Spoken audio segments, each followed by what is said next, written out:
Hey everyone, so I'm here today to address a postural question that has to do with the shoulder positioning, the ribs, and the hips. And this is in response to my good friend Kevin, who's dealing with some back pain. He's experiencing pain in the mid-back between his shoulder blades and just below them. And if you are also experiencing a similar pain, this could be helpful to you.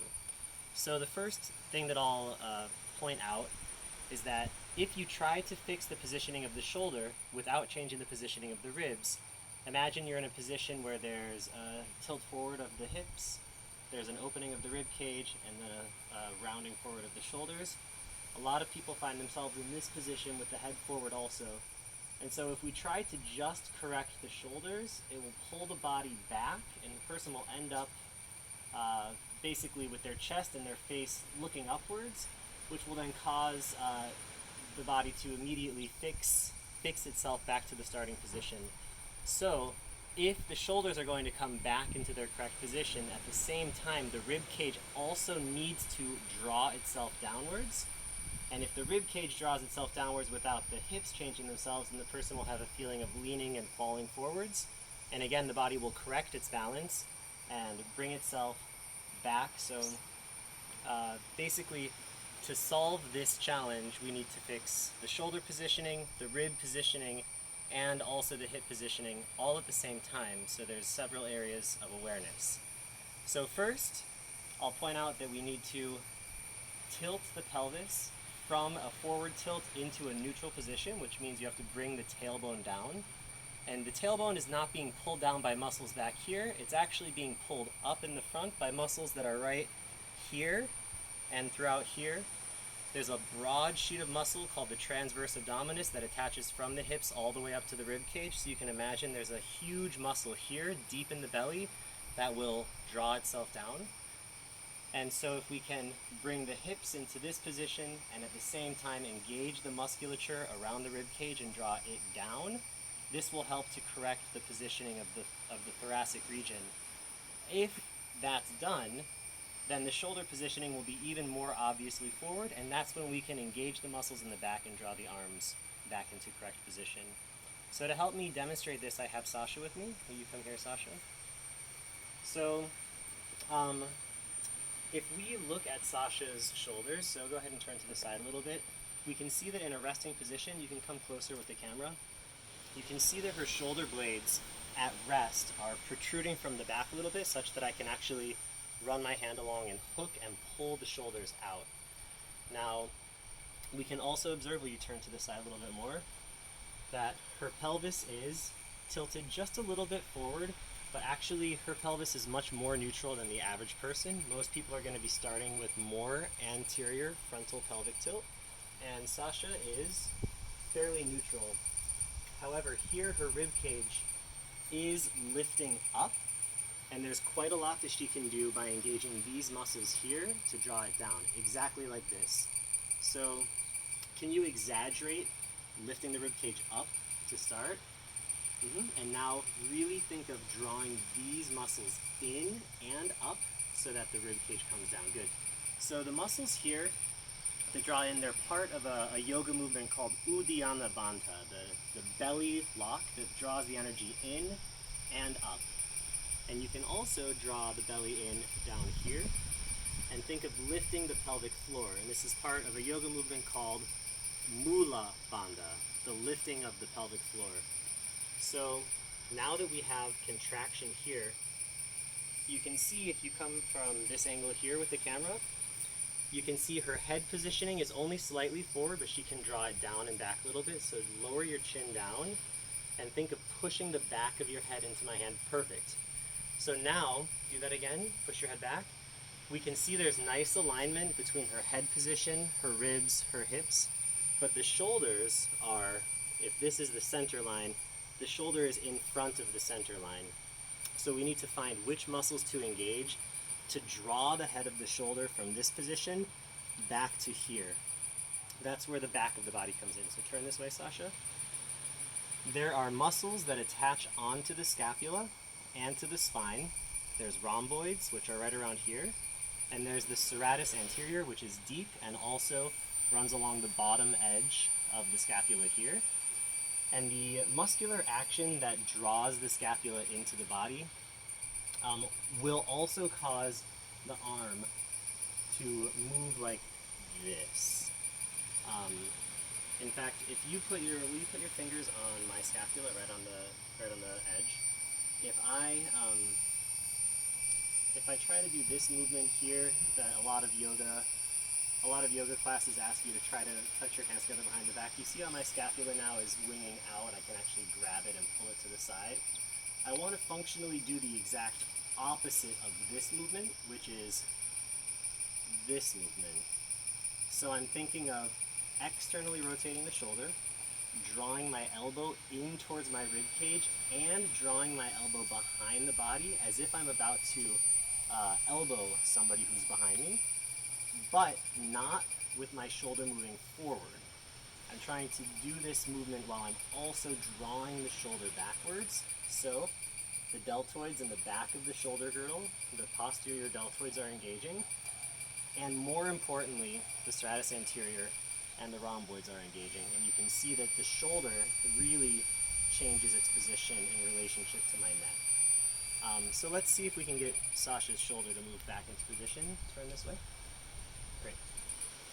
So, these muscles here are the most important for you. So I'm going to hook and pull your shoulder blade to the side, and I want you to draw your elbow in to actually touch your side body, and now pause for a moment and go back. Now when you did that, most of the action was happening here, and I didn't feel your scapula move. So instead of thinking of your arm moving, I want you to think of your shoulder blade moving. So I'm going to hold your elbow in position here, and I want you to try to move your scapula, your shoulder blade. Yes, do you feel the different muscular engagement there? And you can actually take your left hand and just touch here to keep your elbow against your body. Now what I'm going to do is provide resistance right here, so that when your shoulder blade moves to the center of your body, your hand is going to move towards my hand. So really engage. And now I actually can see the muscle engaging here, and I want it to really engage here. Yes. Can you also think of externally rotating through here so that there's a spiraling of your palm turning up, and you're going to end up pushing it against me with the thumb side? Externally rotate. Good. And now when you get to here, keep going when you reach here. Now your shoulder blade is going to powerfully contract and move itself towards your spine, and your hand will move into my hand more. From here, really from here. Try to find it. Yeah, good, that's different. So, I managed to do it when I think of not just bringing it there, but bringing it back and there. Say that louder so they can hear it. I feel that I managed to do it when I'm not just thinking of moving it there, but that I move it somehow back and to Like the center. in an arc, backwards and Yes. into the center. Cool. Let's try it again. I'll keep the resistance here so you have something to press against. Again. So, I think the key to this is that the very beginning of the movement, you should feel muscular engagement there before anything else changes. Yes. Let's try the other side actually, just to see. So turn this way a bit, and can you come with the camera and capture it from this angle over here, so we can really see this line? And come close, zoom in on her scapula. And Sasha, take your hand across and hold your elbow in position. Great. And so what I'm looking for is an actual muscular engagement right here. So I'll pull her scapula out, and I want you to resist me pulling this out and to feel your shoulder move back. Good. Do that again. Yep. And when you do this, your hand should actually move out to touch my hand. Good. Now keep your chest in the same position and just move your, yes, you feel the difference? And you can see now how much the shape of the scapula is changing and how much it's moving against my finger as she does this movement. It's really subtle. Her hand is only moving like 3 centimeters maybe, but if I hold my hand here against her hand, I can feel how much action there is. Now, pause for a moment, and I want you to think again about your rib cage pulling down, your pelvis being neutral, and then with each external rotation and each what you would call retraction of your shoulder blade, I want you to also pulse and engage the muscles of the belly, so it'll look, let's see the right angle. It'll look kind of like this. And Sasha, will you put your fingers, actually, will you hook and pull my scapula to the outside? Maybe, yeah, you just actually grab it and pull it. So I'm going to engage my belly, so I'm tucking my tail down, pulling my ribs down, and now I'm trying to make my scapula flat against my body so that it cannot be hooked. So in this position, she can't really hook it, right? It's actually being pulled into the body, so it's rotating. Try this and add the contraction of the belly while you do the shoulder contraction. So here first. Good, bend your knees a little bit. Think of dropping your tail down and engaging these lower muscles of your belly up. Great. And now the shoulder movement. Yes. Again. Nice, good. More external rotation here, and think of pushing back against my finger. Good. Nice. And now try not to twist. So I'll keep your thoracic spine from twisting. Great. More action from here and here. Nice. Good. Cool. Again. Great. Let's do the other side. So your shoulder will move back against my thumb, and your scapula will move to the middle of the body against my fingers. Engage the belly on each contraction. Think core and shoulder simultaneously. Nice. So even more here. Start with your hand in front of you, like here, and then really think of external rotation, and not just the hand moving out, but also the elbow moving in towards your ribs. So this whole system will rotate. Nice. So I should feel like your elbow is squeezing my hand against your body. Yeah, that's it. Do that again. Nice. Now, this time I really feel the muscle engaging.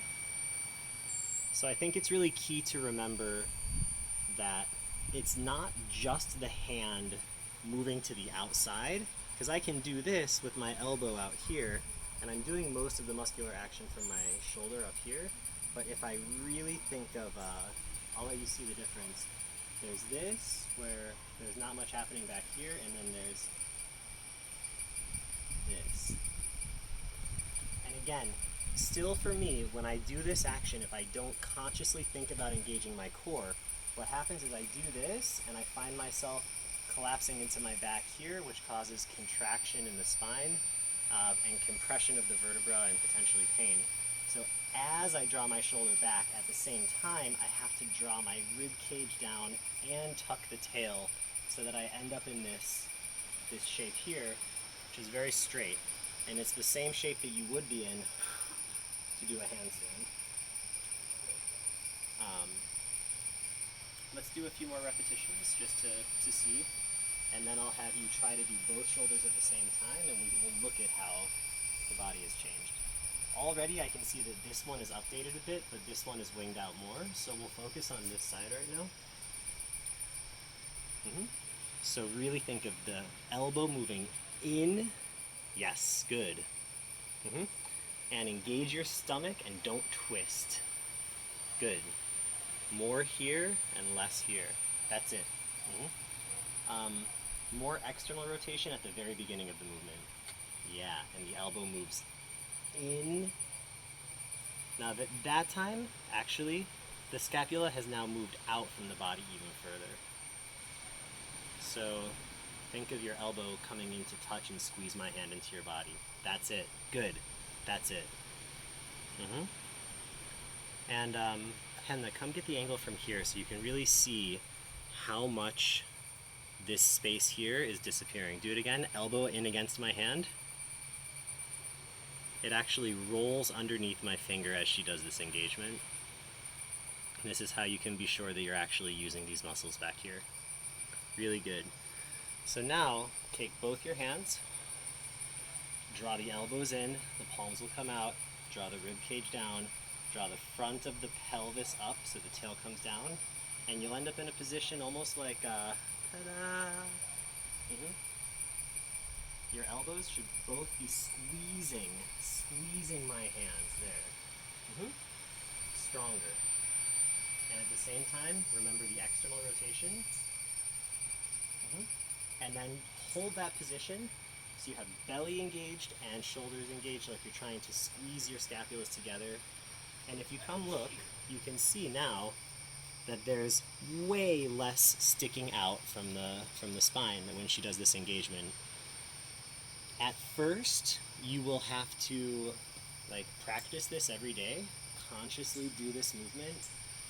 Potentially when you're standing around, you might even find yourself standing around thinking, I'm going to engage my rhomboids and my serratus anterior. But if you do this regularly, you do it consistently, the muscles will grow, and as the muscles grow, they actually become larger, and they will increase their tensile strength at rest, and eventually you don't have to do anything and your body will just be in a proper alignment. But during this transition phase, while the muscle is growing and building, you have to work a lot and do it every day. I'd say do 10 repetitions on each side in the morning, do 10 repetitions on each side at lunch, and in the evening. It only takes maybe 2 minutes to do. And one of the easiest ways to do it would be to hold onto an elastic band. It can be a very thin band. It would be attached across my body to that side. I would hold my elbow and just engage so that my hand moves from being in line with my body to being maybe 5 or 6 centimeters outside.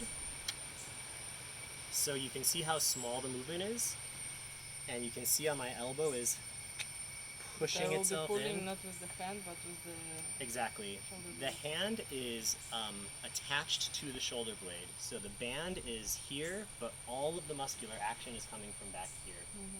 And if you don't feel yourself getting tired back here, if you instead feel yourself getting tired here, then you know that you're not actually using the correct muscles to do it, and you need to be squeezing more the elbow into the center line of the body, because if the elbow is out here and I'm just doing this, the only muscle that's engaging for this movement is the lateral deltoid.